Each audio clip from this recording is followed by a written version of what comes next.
ಯೋಗಿಯು ಹಾರಿ ಆಗಸದಿ ನಡೆವನು ಯೋಗಿಯು ಹಾರಿ ಸಹನೆಯು ಯೋಗಿಗೆ ಶೃಂಗಾರ ಯೋಗಿಗೆ ಗುಣವೇ ಬಂಗಾರ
ಓಂ ಶಾಂತಿ.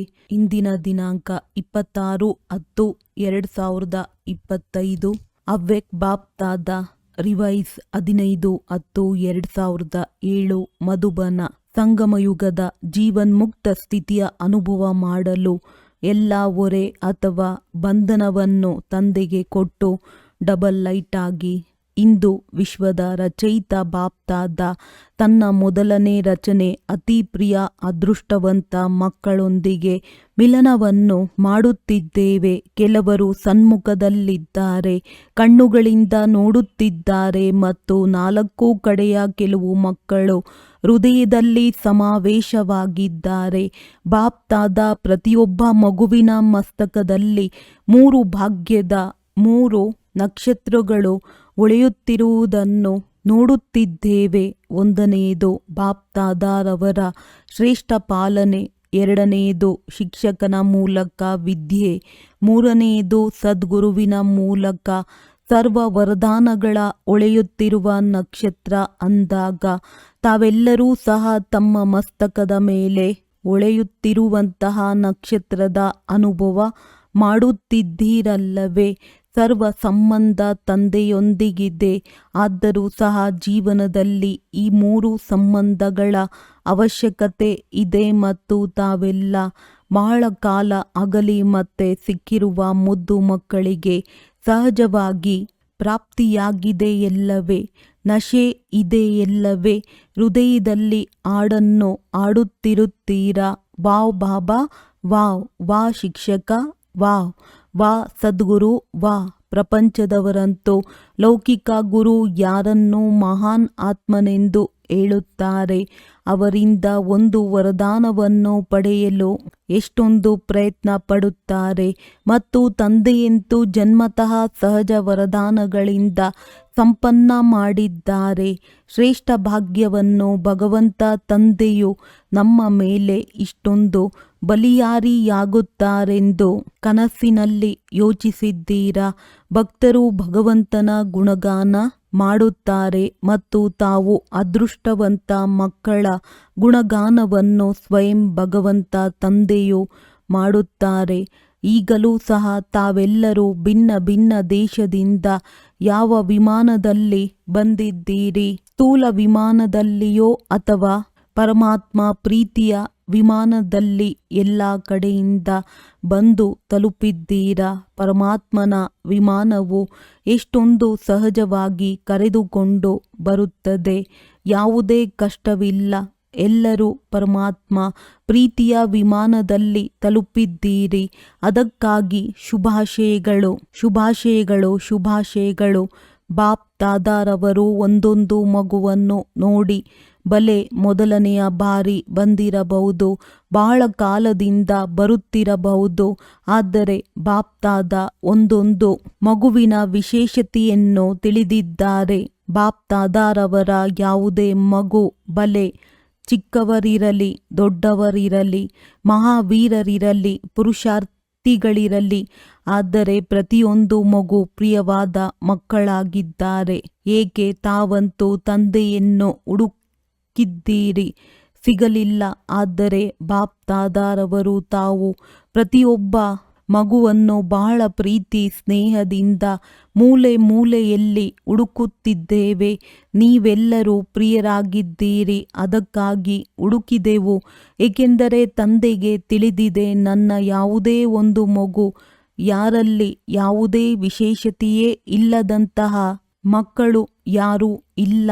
ಯಾವುದೋ ವಿಶೇಷತೆಯೇ ಕರೆ ತಂದಿದೆ. ಕೊನೆ ಪಕ್ಷ ಗುಪ್ತ ರೂಪದಿಂದ ಬಂದಿರುವಂತಹ ತಂದೆಯನ್ನು ಅರ್ಥ ಮಾಡಿಕೊಂಡಿದ್ದೀರಿ. ನನ್ನ ಬಾಬಾ ಎಂದು ಹೇಳಿದ್ದೀರಿ.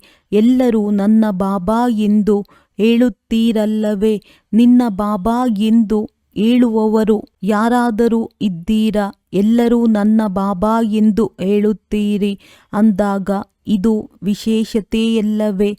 ಇಷ್ಟು ದೊಡ್ಡ ದೊಡ್ಡ ವಿಜ್ಞಾನಿಗಳು, ದೊಡ್ಡ ದೊಡ್ಡ VIP ತಿಳಿದುಕೊಳ್ಳಲು ಸಾಧ್ಯವಾಗಲಿಲ್ಲ.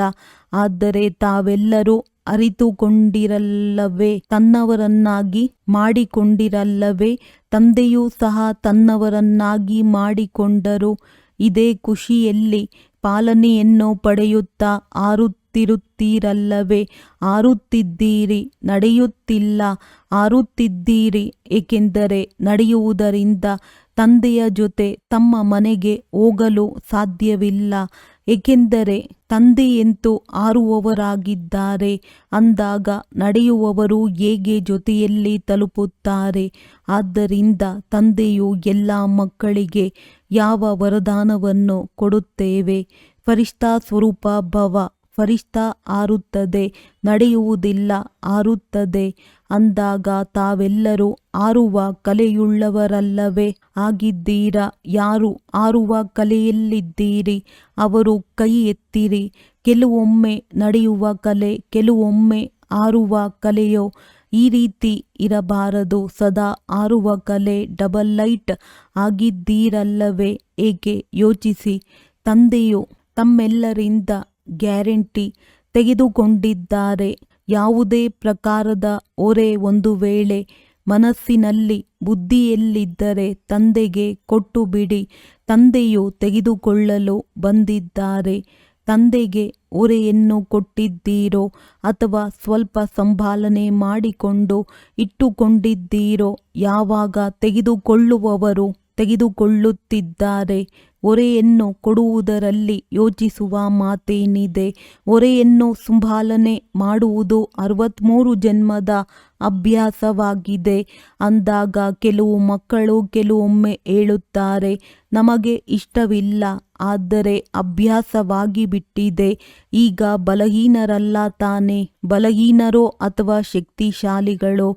ಎಂದೂ ಬಲಹೀನರಾಗಬಾರದು, ಶಕ್ತಿಶಾಲಿಗಳಾಗಬೇಕು. ಶಕ್ತಿಯರು ಬಲಶಾಲಿಗಳೋ? ಬಲಹೀನರಾಗಿದ್ದೀರೋ? ಶಕ್ತಿಶಾಲಿಗಳಲ್ಲವೇ? ಮುಂದೆ ಕುಳಿತಿರುವವರು ಏನಾಗಿದ್ದೀರಿ? ಶಕ್ತಿಶಾಲಿಗಳಾಗಿದ್ದೀರಲ್ಲವೇ? ಹೊರೆಯನ್ನು ಇಟ್ಟುಕೊಳ್ಳುವುದು ಇಷ್ಟವಾಗುತ್ತದೆಯೇನೋ? ಹೊರೆಯೊಂದಿಗೆ ನಿಮ್ಮ ಮನಸ್ಸಾಗಿದೆಯೇ? ಬಿಟ್ಟರೆ ಬಿಡುಗಡೆಯಾಗುತ್ತದೆ, ಬಿಡಲಿಲ್ಲವೆಂದರೆ ಬಿಡುವುದಿಲ್ಲ. ಬಿಡುವುದರ ಸಾಧನವಾಗಿದೆ ದೃಢ ಸಂಕಲ್ಪ. ಕೆಲವು ಮಕ್ಕಳು ಹೇಳುತ್ತಾರೆ, ದೃಢ ಸಂಕಲ್ಪವನ್ನೇನೋ ಮಾಡುತ್ತೇವೆ, ಆದರೆ ಆದರೆ ಕಾರಣವೇನೋ, ಆದರೆ ದೃಢ ಸಂಕಲ್ಪವನ್ನೇನೋ ಮಾಡುತ್ತೀರಿ. ಮಾಡಿರುವಂತಹ ದೃಢ ಸಂಕಲ್ಪವನ್ನು ರಿವೈಸ್ ಮಾಡಿಕೊಳ್ಳುವುದಿಲ್ಲ. ಮತ್ತೆ ಮತ್ತೆ ಮನಸ್ಸಿನಲ್ಲಿ ನೆನಪಿಸಿಕೊಳ್ಳಿ ಮತ್ತು ಅನುಭೂತಿ ಮಾಡಿ. ಹೊರೆ ಎಂದರೆ ಏನು ಮತ್ತು ಡಬಲ್ ಲೈಟ್ನ ಅನುಭೂತಿ ಏನು? ಅನುಭೂತಿ ಮಾಡುವ ಕೋರ್ಸನ್ನು ಈಗ ಸ್ವಲ್ಪ ಅಂಡರ್ಲೈನ್ ಮಾಡಿಕೊಳ್ಳಿ. ಹೇಳುವುದು ಮತ್ತು ಯೋಚಿಸುವುದನ್ನು ಮಾಡುತ್ತೀರಿ, ಆದರೆ ಮನಪೂರ್ವಕವಾಗಿ ಅನುಭೂತಿ ಮಾಡಿ. ಹೊರೆ ಎಂದರೇನು ಮತ್ತು ಡಬಲ್ ಲೈಟ್ ಏನಾಗಿರುತ್ತದೆ ಅಂತರವನ್ನು ಮುಂದಿಟ್ಟುಕೊಳ್ಳಿ. ಏಕೆಂದರೆ ಬಾಪ್ತಾದ ಸಮಯದ ಸಮೀಪತೆಯ ಪ್ರಮಾಣ ಪ್ರತಿಯೊಬ್ಬ ಮಗುವಿನಲ್ಲಿ ಏನನ್ನು ನೋಡಲು ಬಯಸುತ್ತಾರೆ. ಏನು ಹೇಳುತ್ತೀರೋ ಅದನ್ನು ಮಾಡಿ ತೋರಿಸಬೇಕು.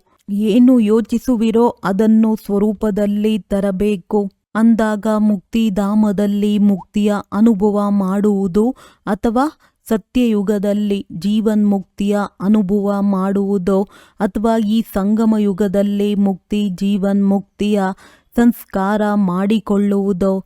ಏಕೆಂದರೆ ನಾವು ಈಗ ತನ್ನ ಈಶ್ವರೀಯ ಸಂಸ್ಕಾರದಿಂದ ದೈವಿ ಸಂಸ್ಕಾರವನ್ನಾಗಿ ರೂಪಿಸಿಕೊಳ್ಳುವವರಾಗಿದ್ದೇವೆಂದು ಹೇಳುತ್ತೀರಲ್ಲವೇ? ತಮ್ಮ ಸಂಸ್ಕಾರದಿಂದ ಹೊಸ ಜಗತ್ತನ್ನು ಮಾಡುತ್ತಿದ್ದೀರಿ.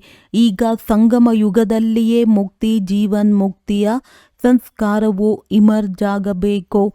ಅಂದಾಗ ಸರ್ವ ಬಂಧನಗಳಿಂದ ಮನಸ್ಸು ಬುದ್ಧಿಯು ಮುಕ್ತವಾಗಿದೆಯೇ ಎಂದು ಪರಿಶೀಲನೆ ಮಾಡಿಕೊಳ್ಳಿ. ಈ ಬ್ರಾಹ್ಮಣ ಜೀವನದಲ್ಲಿ ಮುಕ್ತಿ ಜೀವನ್ಮುಕ್ತಿಯ ಅನುಭವ ಮಾಡುವುದೇ ಬ್ರಾಹ್ಮಣ ಜೀವನದ ಶ್ರೇಷ್ಠತೆಯಾಗಿದೆ. ಏಕೆಂದರೆ ಸತ್ಯಯುಗದಲ್ಲಿ ಜೀವನ್ಮುಕ್ತ ಜೀವನ ಬಂಧನ ಎರಡರ ಜ್ಞಾನ ಇರುವುದಿಲ್ಲ. ಈಗ ಅನುಭವ ಮಾಡಲು ಸಾಧ್ಯವಿದೆ. ಜೀವನ ಬಂಧನವೆಂದರೆ ಏನು? ಜೀವನ್ಮುಕ್ತಿ ಎಂದರೆ ಏನು? ಏಕೆಂದರೆ ತಾವೆಲ್ಲರೂ ಅನೇಕ ಬಾರಿ ಪ್ರತಿಜ್ಞೆ ಮಾಡಿದ್ದೀರಿ. ಏನು ಮಾಡುತ್ತೀರಿ ನೆನಪಿದೆಯೇ? ಈ ಬ್ರಾಹ್ಮಣ ಜೀವನದ ಲಕ್ಷ್ಯವೇನೆಂದು ಯಾರನ್ನೇ ಕೇಳಿದರೆ ಏನು ಉತ್ತರವನ್ನು ಕೊಡುತ್ತೀರಿ? ತಂದೆಯ ಸಮಾನರಾಗುವುದು ಪಕ್ಕಾ ಅಲ್ಲವೇ? ತಂದೆಯ ಸಮಾನರಾಗಬೇಕಲ್ಲವೇ? ಅಥವಾ ಸ್ವಲ್ಪ ಸ್ವಲ್ಪ ಆಗಬೇಕಾ? ಸಮಾನರಾಗಬೇಕಲ್ಲವೇ? ಸಮಾನರಾಗಬೇಕಾ? ಅಥವಾ ಸ್ವಲ್ಪ ನಡೆಯುವವರಿಗೆ ಸಮಾನರೆಂದು ಹೇಳುವುದಿಲ್ಲ ತಾನೇ? ಅಂದಾಗ ತಂದೆಯು ಮುಕ್ತರಾಗಿದ್ದಾರೋ ಅಥವಾ ಬಂಧನದಲ್ಲಿದ್ದಾರೆಯೋ? ಅಂದಾಗ ಯಾವುದೇ ಪ್ರಕಾರದ ಯಾವುದೇ ದೇಹದ ಸಂಬಂಧದ ಮಾತ್ಪಿತಾ ಬಂಧು ಸಖ ಇಲ್ಲ. ದೇಹದ ಜೊತೆ ಯಾವುದೆಲ್ಲ ಕರ್ಮೇಂದ್ರಿಯಗಳ ಸಂಬಂಧವಿದೆಯೋ ಆ ಯಾವುದೇ ಕರ್ಮೇಂದ್ರಿಯದ ಸಂಬಂಧದ ಬಂಧನ, ಅಭ್ಯಾಸದ ಬಂಧನ, ಸ್ವಭಾವದ ಬಂಧನ, ಹಳೆಯ ಸಂಸ್ಕಾರದ ಬಂಧನವಿದೆ ಎಂದರೆ ತಂದೆಯ ಸಮಾನ ಹೇಗಾದಿರಿ? ಮತ್ತು ಪ್ರತಿದಿನ ನಾವು ತಂದೆಯ ಸಮಾನರಾಗಲೇಬೇಕೆಂದು ಪ್ರತಿಜ್ಞೆ ಮಾಡುತ್ತೀರಿ. ಕೈ ಎತ್ತಿಸಿದಾಗ ಎಲ್ಲರೂ ಏನು ಹೇಳುತ್ತೀರಿ? ಲಕ್ಷ್ಮೀನಾರಾಯಣರಾಗಬೇಕು. ಬಹಳ ಒಳ್ಳೊಳ್ಳೆಯ ಪ್ರತಿಜ್ಞೆ ಮಾಡುತ್ತಾರೆಂದು ಬಾಪ್ದಾದಾರವರಿಗೆ ಖುಷಿಯಾಗುತ್ತದೆ. ಆದರೆ ವಾಯಿದೆಯ ಲಾಭವನ್ನು ತೆಗೆದುಕೊಳ್ಳುವುದಿಲ್ಲ. ವಾಯಿದೆ ಮತ್ತು ಲಾಭದ ಬ್ಯಾಲೆನ್ಸ್ ತಿಳಿದಿಲ್ಲ. ವಾಯಿದೆಯ ಫೈಲ್ ಬಾಪ್ದಾದಾರವರ ಬಳಿ ಬಹಳ ಬಹಳ ಬಹಳ ದೊಡ್ಡದಿದೆ. ಎಲ್ಲರದ್ದೂ ಫೈಲ್ ಇದೆ. ಹಾಗೆಯೇ ವಾಯಿದೆಯ ಫೈಲ್ ಬ್ಯಾಲೆನ್ಸ್ ಇರಲಿ. ಬ್ಯಾಲೆನ್ಸ್ ಇದ್ದಾಗ ಎಷ್ಟೊಂದು ಚೆನ್ನಾಗಿರುತ್ತದೆ. ಸೇವಾ ಕೇಂದ್ರದ ಟೀಚರ್ಸ್ ಕುಳಿತಿದ್ದಾರಲ್ಲವೇ? ಇವರೂ ಸಹ ಸೇವಾ ಕೇಂದ್ರದ ನಿವಾಸಿಗಳು ಕುಳಿತಿದ್ದಾರೆ. ತಂದೆಯ ಸಮಾನರು ಆಗಿದ್ದೀರಲ್ಲವೇ? ಸೇವಾ ಕೇಂದ್ರದ ನಿಮಿತ್ತ ಮಕ್ಕಳು ಸಮಾನರಾಗಬೇಕಲ್ಲವೇ? ಇದ್ದೀರಾ? ಆಗಿಯೇ ಇದ್ದೀರಿ. ಆದರೆ ಕೆಲವೊಮ್ಮೆ ಸ್ವಲ್ಪ ಬಿಗುಮಾನವಾಗುತ್ತದೆಯೇ?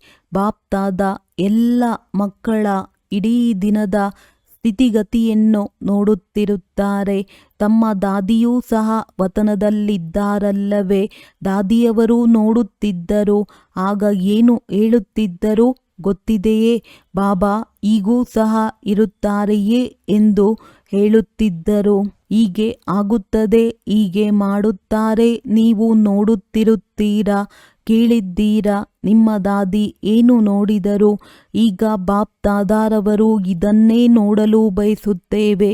ಒಂದೊಂದು ಮಗು ಮುಕ್ತಿ ಜೀವನ್ ಮುಕ್ತಿಯ ಆಸ್ತಿಗೆ ಅಧಿಕಾರಿಗಳಾಗಲಿ, ಏಕೆಂದರೆ ಆಸ್ತಿಯೂ ಸಿಗುತ್ತದೆ. ಸತ್ಯಯುಗದಲ್ಲಂತೂ ಸ್ವಾಭಾವಿಕ ಜೀವನವಿರುತ್ತದೆ. ಈಗಿನ ಅಭ್ಯಾಸದ ಸ್ವಾಭಾವಿಕ ಜೀವನವಾದರೆ ಆಸ್ತಿಗೆ ಅಧಿಕಾರಿತನ ಈಗ ಸಂಗಮ ಯುಗದಲ್ಲಿದೆ. ಆದ್ದರಿಂದ ಬಾಪ್ತಾದ ಇದನ್ನೇ ಬಯಸುತ್ತೇವೆ. ಪ್ರತಿಯೊಬ್ಬರೂ ತನ್ನನ್ನು ಪರಿಶೀಲಿಸಿಕೊಳ್ಳಿ. ಯಾವುದೇ ಬಂಧನ ಸೆಳೆಯುತ್ತಿದೆ ಎಂದರೆ ಕಾರಣವನ್ನು ಯೋಚಿಸಿರಿ. ಕಾರಣದ ಜೊತೆ ನಿವಾರಣೆಯನ್ನೂ ಸಹ ಯೋಚಿಸಿ. ನಿವಾರಣೆಯನ್ನು ಬಾಪ್ತಾದಾರವರ ಅನೇಕ ಬಾರಿ ಭಿನ್ನ ಭಿನ್ನ ರೂಪದಿಂದ ನೀಡುತ್ತಿದ್ದೇವೆ. ಸರ್ವಶಕ್ತಿಗಳ ವರದಾನವನ್ನು ಕೊಟ್ಟಿದ್ದೇವೆ. ಸರ್ವ ಗುಣಗಳ ಖಜಾನೆಯನ್ನು ಕೊಟ್ಟಾಗಿದೆ. ಖಜಾನೆಯನ್ನು ಉಪಯೋಗಿಸುವುದರಿಂದ ಖಜಾನೆಯು ವೃದ್ಧಿಯಾಗುತ್ತದೆ. ಎಲ್ಲರ ಬಳಿ ಖಜಾನೆ ಇದೆ. ಬಾಪ್ತಾದಾರವರು ನೋಡಿದ್ದೇವೆ. ಪ್ರತಿಯೊಬ್ಬರ ಸ್ಟಾಕನ್ನು ಸಹ ನೋಡುತ್ತೇವೆ. ಬುದ್ಧಿಯು ಸ್ಟಾಕ್ ರೂಮ್ ಆಗಿದೆ ಅಂದಾಗ ಬಾಪ್ತಾದ ಎಲ್ಲರದ್ದನ್ನು ನೋಡಿದ್ದೇವೆ. ಸ್ಟಾಕ್ನಲ್ಲಿದೆ, ಆದರೆ ಖಜಾನೆಯನ್ನು ಸಮಯದಲ್ಲಿ ಉಪಯೋಗಿಸುವುದಿಲ್ಲ. ಕೇವಲ ಪಾಯಿಂಟ್ ರೂಪದಿಂದ ಯೋಚಿಸುತ್ತೀರಿ. ಇದನ್ನು ಮಾಡಬಾರದು, ಇದನ್ನು ಮಾಡಬೇಕು ಎಂದು ಪಾಯಿಂಟ್ನ ರೂಪದಲ್ಲಿ ಬಳಸುತ್ತೀರಿ, ಯೋಚಿಸುತ್ತೀರಿ. ಆದರೆ ಪಾಯಿಂಟಾಗಿ ಪಾಯಿಂಟನ್ನು ಉಪಯೋಗಿಸುವುದಿಲ್ಲ. ಆದ್ದರಿಂದ ಪಾಯಿಂಟ್ ಆಗಿಯೇ ಉಳಿದು ಬಿಡುತ್ತದೆ. ಬಿಂದುವಾಗಿ ಉಪಯೋಗಿಸಿದ್ದೇ ಆದರೆ ನಿವಾರಣೆಯಾಗುತ್ತದೆ. ಇದನ್ನು ಮಾಡಬಾರದು ಎಂದು ಹೇಳುತ್ತಲೂ ಇರುತ್ತೀರಿ, ಆದರೆ ಮರೆತು ಬಿಡುತ್ತೀರಿ. ಹೇಳುವುದರ ಜೊತೆಗೆ ಮರೆತು ಬಿಡುತ್ತೀರಿ. ಇಷ್ಟು ಸಹಜ ವಿಧಿಯನ್ನು ತಿಳಿಸಲಾಗಿದೆ. ಸಂಗಮ ಯುಗದಲ್ಲಿ ಇರುವುದೇ ಕೇವಲ ಬಿಂದುವಿನ ಅದ್ಭುತ. ಕೇವಲ ಬಿಂದುವನ್ನು ಉಪಯೋಗಿಸಿ. ಮತ್ತೆ ಯಾವುದೇ ಮಾತ್ರೆಯ ಅವಶ್ಯಕತೆ ಇಲ್ಲ. 3 ಬಿಂದುಗಳನ್ನು ಉಪಯೋಗಿಸಿ. ಆತ್ಮಬಿಂದು, ತಂದೆ ಬಿಂದು, ಡ್ರಾಮಾ ಬಿಂದು. 3 ಬಿಂದುವನ್ನು ಉಪಯೋಗಿಸಿದ್ದೇ ಆದರೆ ತಂದೆಯ ಸಮಾನರಾಗುವುದು ಯಾವುದೇ ಕಷ್ಟವಿಲ್ಲ. ಬಿಂದುವನ್ನಿಡಲು ಬಯಸುತ್ತೀರಿ, ಆದರೆ ಇಡುವ ಸಮಯದಲ್ಲಿ ಕೈ ಅಲುಗಾಡುತ್ತದೆ, ಪ್ರಶ್ನಾರ್ಥಕ ಚಿಹ್ನೆಯಾಗುತ್ತದೆ ಅಥವಾ ಆಶ್ಚರ್ಯದ ರೇಖೆಯಾಗಿ ಬಿಡುತ್ತದೆ. ಅಲ್ಲಿ ಕೈ ಅಲುಗಾಡುತ್ತದೆ, ಇಲ್ಲಿ ಬುದ್ಧಿ ಅಲುಗಾಡುತ್ತದೆ. ಇಲ್ಲವೆಂದರೆ 3 ಬಿಂದುವನ್ನು ಸ್ಮೃತಿಯಲ್ಲಿಟ್ಟುಕೊಳ್ಳುವುದು ಕಷ್ಟವಿದೆಯೇ? ಕಷ್ಟವಿದೆಯೇ? ಬಾಪ್ತಾದಾರವರು ಮತ್ತೊಂದು ಸಹಜ ಯುಕ್ತಿಯನ್ನು ಸಹ ತಿಳಿಸಿದ್ದೇವೆ. ಅದು ಏನು? ಆಶೀರ್ವಾದ ಕೊಡಿ, ಆಶೀರ್ವಾದವನ್ನು ತೆಗೆದುಕೊಳ್ಳಿ. ಯೋಗ ಶಕ್ತಿಶಾಲಿಯಾಗಿರುವುದಿಲ್ಲ. ಧಾರಣೆಗಳು ಸ್ವಲ್ಪ ಕಡಿಮೆಯಾಗುತ್ತದೆ. ಭಾಷಣ ಮಾಡಲು ಸಾಹಸವಿರುವುದಿಲ್ಲ. ಆದರೆ ಆಶೀರ್ವಾದವನ್ನು ಕೊಡಿ, ಆಶೀರ್ವಾದವನ್ನು ತೆಗೆದುಕೊಳ್ಳಿ. ಒಂದು ಮಾತನ್ನು ಮಾಡಿ ಮತ್ತೆಲ್ಲವನ್ನು ಬಿಟ್ಟು ಬಿಡಿ. ಒಂದು ಮಾತನ್ನು ಮಾಡಿ ಆಶೀರ್ವಾದವನ್ನು ತೆಗೆದುಕೊಳ್ಳಬೇಕು. ಆಶೀರ್ವಾದವನ್ನು ಕೊಡಬೇಕು. ಏನೇ ಆಗಿಬಿಡಲಿ, ಯಾರು ಏನನ್ನೇ ಕೊಡಲಿ, ಆದರೆ ನಾನು ಆಶೀರ್ವಾದವನ್ನು ಕೊಡಬೇಕು, ಆಶೀರ್ವಾದವನ್ನು ತೆಗೆದುಕೊಳ್ಳಬೇಕು. ಒಂದು ಮಾತನ್ನು ಪಕ್ಕಾ ಮಾಡಿಕೊಳ್ಳಿ, ಇದರಲ್ಲಿ ಎಲ್ಲವೂ ಬಂದು ಬಿಡುತ್ತದೆ. ಒಂದು ವೇಳೆ ಆಶೀರ್ವಾದವನ್ನು ಕೊಡುತ್ತೀರಿ ಮತ್ತು ಆಶೀರ್ವಾದವನ್ನು ತೆಗೆದುಕೊಳ್ಳುತ್ತೀರೆಂದರೆ ಇದರಲ್ಲಿ ಶಕ್ತಿಗಳು ಮತ್ತು ಗುಣ ಬರುವುದಿಲ್ಲವೇನೋ? ಸ್ವಾಭಾವಿಕವಾಗಿ ಬರುತ್ತದೆ ಎಲ್ಲವೇ. ಒಂದೇ ಲಕ್ಷ್ಯವನ್ನಿಟ್ಟುಕೊಳ್ಳಿ, ಮಾಡಿ ನೋಡಿ. 1 ದಿನ ಅಭ್ಯಾಸ ಮಾಡಿ ನೋಡಿ, ನಂತರ 7 ದಿನ ಮಾಡಿ ನೋಡಿ. ಅನ್ಯ ಯಾವುದೇ ಮಾತು ಬುದ್ಧಿಗೆ ಬರುವುದಿಲ್ಲವೆಂದರೆ ಬಿಟ್ಟು ಬಿಡಿ. ಒಂದಂತೂ ಬರುತ್ತದೆ. ಏನೇ ಆಗಲಿ ಆಶೀರ್ವಾದವನ್ನು ಕೊಡಿ, ಆಶೀರ್ವಾದವನ್ನು ತೆಗೆದುಕೊಳ್ಳಿ. ಇದನ್ನು ಮಾಡಲು ಸಾಧ್ಯವಿದೆಯೋ ಅಥವಾ ಇಲ್ಲವೋ? ಮಾಡಲು ಸಾಧ್ಯವಿದೆಯೇ? ಒಳ್ಳೆಯದು. ಯಾವಾಗ ಇಲ್ಲಿಂದ ಹೋಗುವಿರೋ ಆಗ ಪ್ರಯತ್ನ ಪಡಬೇಕು. ಇದರಲ್ಲಿ ಎಲ್ಲರೂ ತಾನಾಗಿಯೇ ಯೋಗಯುಕ್ತರಾಗಿ ಬಿಡುತ್ತೀರಿ. ಏಕೆಂದರೆ ವ್ಯರ್ಥ ಕರ್ಮವನ್ನು ಮಾಡುವುದೇ ಇಲ್ಲವೆಂದರೆ ಯೋಗಯುಕ್ತರಾಗಿ ಬಿಡುತ್ತೀರಲ್ಲವೇ? ಆದರೆ ಆಶೀರ್ವಾದವನ್ನು ಕೊಡಬೇಕು. ಆಶೀರ್ವಾದವನ್ನು ಕೊಡಬೇಕೆಂಬ ಲಕ್ಷ್ಯವನ್ನಂತೂ ಇಟ್ಟುಕೊಳ್ಳಿ. ಯಾರು ಏನೇ ಕೊಡಲಿ, ಶಾಪವೇ ಸಿಗಲಿ, ಕ್ರೋಧದ ಮಾತು ಸಹ ಬರುತ್ತದೆ. ಏಕೆಂದರೆ ವಾಯ್ದೆ ಮಾಡಿದ್ದೀರಲ್ಲವೇ ಅಂದಾಗ ಇವರು ವಾಯ್ದೆ ಮಾಡುತ್ತಿದ್ದಾರೆಂದು ಮಾಯೆಯೂ ಸಹ ಕೇಳಿಸಿಕೊಳ್ಳುತ್ತಿದೆ. ಅದು ಸಹ ತನ್ನ ಕೆಲಸವನ್ನು ಮಾಡುತ್ತದೆ ಎಲ್ಲವೇ?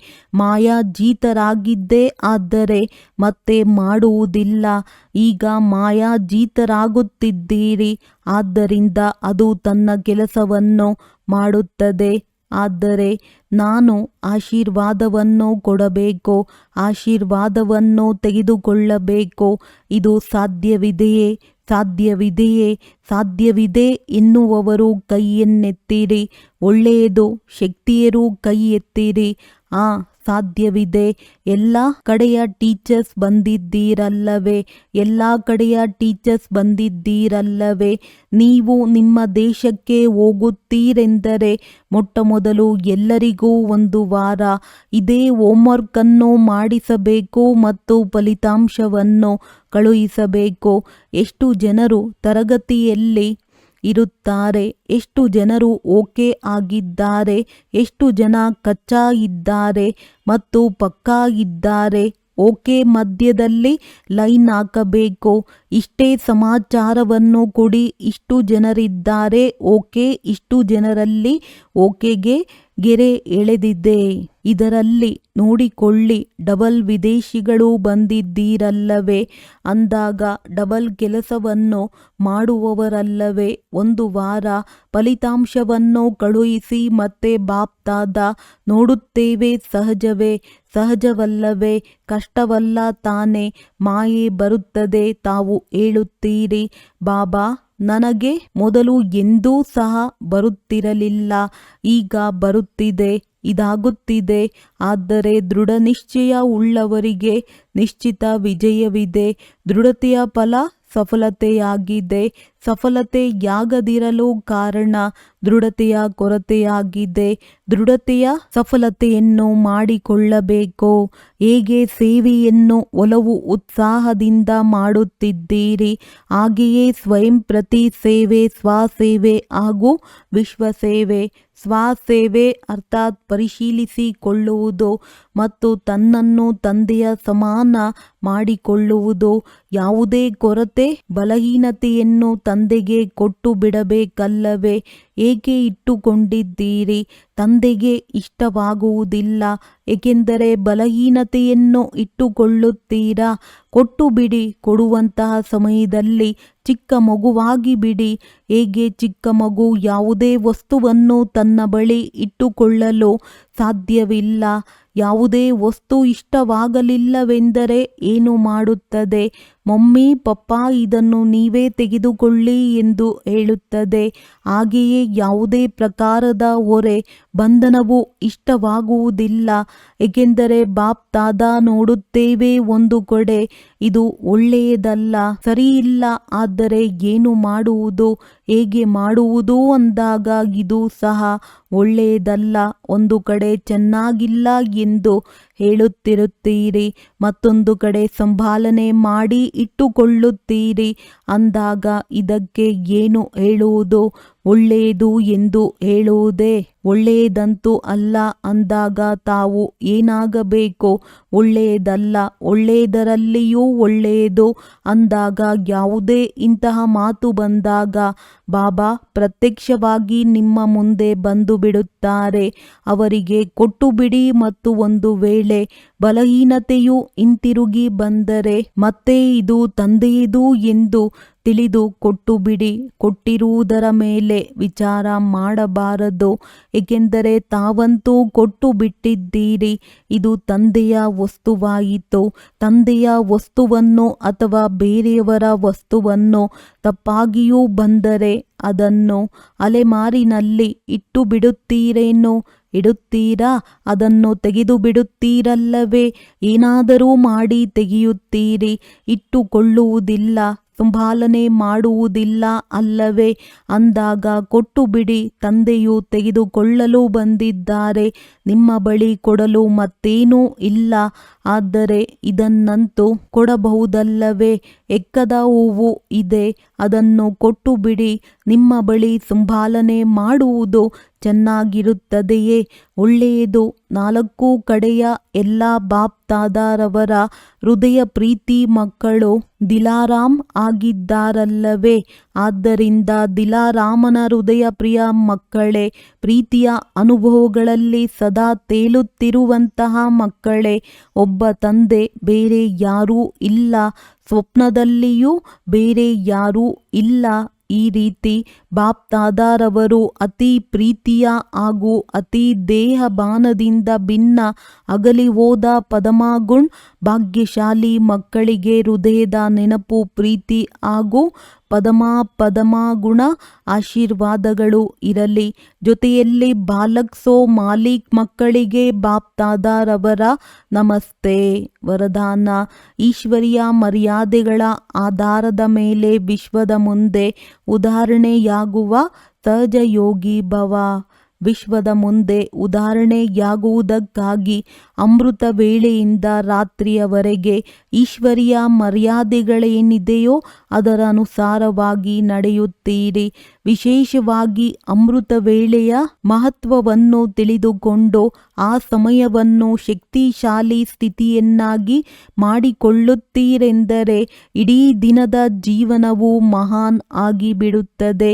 ಯಾವಾಗ ಅಮೃತ ವೇಳೆಯಲ್ಲಿ ವಿಶೇಷವಾಗಿ ತಂದೆಯಿಂದ ಶಕ್ತಿಯನ್ನು ತುಂಬಿಕೊಂಡುತ್ತೀರಿ, ಆಗ ಶಕ್ತಿ ಸ್ವರೂಪರಾಗಿ ನಡೆಯುವುದರಿಂದ ಯಾವುದೇ ಕಾರ್ಯದಲ್ಲಿ ಕಷ್ಟದ ಅನುಭವವಾಗುವುದಿಲ್ಲ ಮತ್ತು ಮರ್ಯಾದಾಪೂರ್ವಕ ಜೀವನವನ್ನು ಕಳೆಯುವುದರಿಂದ ಮಾಡುವುದರಿಂದ ಸಹಜ ಯೋಗಿಯ ಸ್ಥಿತಿಯೂ ಸಹ ಸ್ವತಃವಾಗಿ ಆಗಿಬಿಡುತ್ತದೆ.